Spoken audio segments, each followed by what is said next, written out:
the extension or declaration of martial law.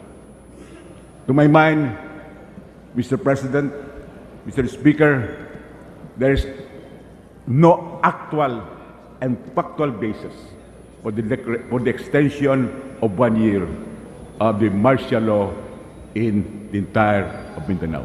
Thank you. Mr. Speaker, next to interpellate is the Honorable Mauyag Papandayan of the 2nd District of Lanao del Sur. The Honorable Papandayan is recognized to interpellate. You have 3 minutes. Thank you, Mr. Speaker. Senate President, Majority Leader, Auzubillahi minas syaitanir rajim, Bismillahirrahmanirrahim. Ako po'y taos-puso nagpapasalamat sa ating mahal na Presidente at napatay na natin ang pinakamasamang tao dito sa Pilipinas. Na-neutralize din natin ang pinakamasamang pamilya dito sa buong Pilipinas, ang Mauti. Kaya po ako'y nagpapasalamat sa ating mga sundalo at sa ating Pangulong Rodrigo Duterte. Kami po sa Lanao del Sur, ako yung umuwi last week. Aking kinausap ang aking mga barangay chairman sa aming distrito. Pinahanap ko kung mayroon pang natitirang remnants o mga kasamahan ng Mauti at saka ni Hapilon. Ang mga barangay chairman po ay nag-report sa akin na mayroon pa. At sila po ay nagre-recruit ngayon na nag-aalok din sila ng pera sa mga nare-recruit nila. Para po hindi magpatuloy na sila ay makonsolidate at lumaki uli. Kinausap ko ang mga professional leader sa amin, karamihan sa kanila. Ang sabi nila sa akin, ipagpatuloy ang extension ng martial law. Yan lang ho ang magiging solusyon para tumahimik ang lugar namin dito sa Lanao del Sur. Pwede ho bang makahingi ng sa mga military natin na ipagpapatuloy nila ang paghahanap sa mga natitirang Mauti at hindi nila po ito iiwanan. Sa ating pong kay Secretary Lorenzana, sana po humingi ako ng pangako na hindi nila ito iiwanan. Pwede po ba? Mr. President, you have our word that we are not going to get out of Lanao del Sur and continue to look for the remnants of the Mauti.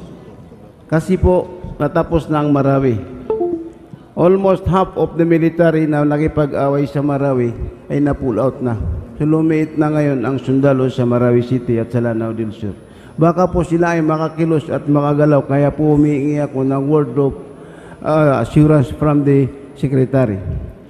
Ako po yung mga pila sa ating mga sekretary na nandito, lalo na sa DOH, sa sekretary ng DPWH, ng DSWD, na ipagpatuloy natin ang pagtulong sa mga evacuees.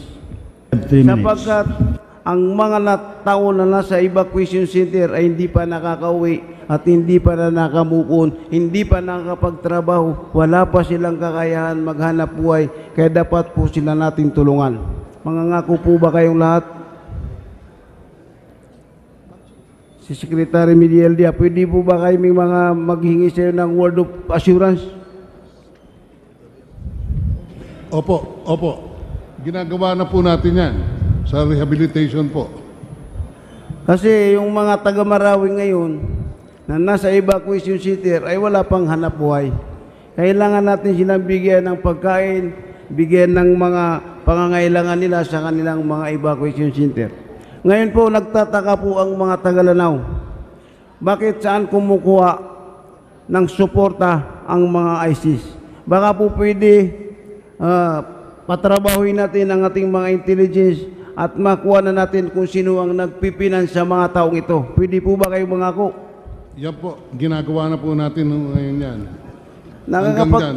Nakakapagtaka po kasi, sila ang mas maraming pera na bibigay nila sa kanilang mga recruit. Sana po mahuli na natin kung sino man ang nagpipinan sa mga taong ito. Ngayon po, nag-exert po tayo ng best effort to na na mahuli po yung mga taong yan, Congressman. So inuulit ko po, ako at 10 ng mga kasamaan ko ng mga profesional ng Lanao del Sur, kami po ay sumusuporta sa extension ng Marcelo. Magandang umaga po sa lahat. Maraming salamat po. Majority Leader. Senate Majority Leader. Mr. President, there is one more senator who wishes to pose some very few questions. Senator Chis Escudero. Senator Escudero is recognized.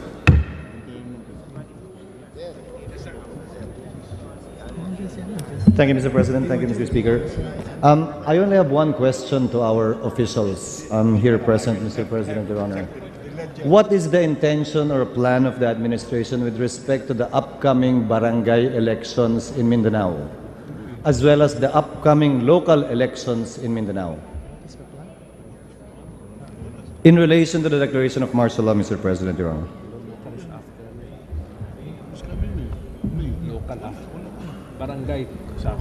As far as we know, these elections will go on as scheduled, Mr. Senator. I raised this issue, Mr. President, Your Honor. Again, I will only raise one issue insofar as the declaration of martial law is concerned. My concern, Mr. President, is this. Under the Omnibus Election Code, the COMELEC is empowered to postpone the elections, particularly Section 5 of the Omnibus Election Code, which says, when for any serious cause such as violence, terrorism, loss, or destruction, the COMELEC, upon petition or motu proprio, may suspend the election without any distinction, whether barangay or local elections. Now, with the assent or looming assent of Congress to the declaration of martial law, citing as basis lawless violence, rebellion in Mindanao, would this now be used as a basis as well, if at all, for COMELEC to postpone local and barangay elections in Mindanao? It's a valid concern, Mr. President, Your Honor, because we have barangay elections in this coming May, and the filing of certificates of candidacy will be in October. Under the Omnibus Election Code still, the elections can be reset within 30 days after the cessation of the terrorism or threat or rebellion or lawless violence, which can happen at the very least after 2018 if we're giving an extension of 1 year. So may I ask where the administration is in this regard, Mr. President, Your Honor? Mr. President, it is quite difficult to answer that because that is within the purview of the Commission on Election, which is an independent body, sir. Agreed and understood. It's an independent constitutional body. But in the recent barangay elections that were supposed to be held last October, Mr. President, Your Honor, COMELEC already discussed this. COMELEC raised this possibility. Only that they were overtaken by events when Congress passed a law postponing the barangay elections. But COMELEC was in the process of receiving petitions already and comments for the postponement of the barangay elections in Mindanao because of martial law.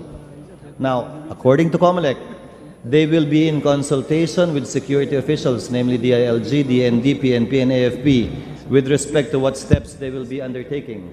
So may I ask, earlier the answer given by our NSC was that it will push through and that the current situation in Mindanao will not or does not in any way affect the holding of elections. Would that be the response as well? Should there be petitions to postpone elections in Mindanao?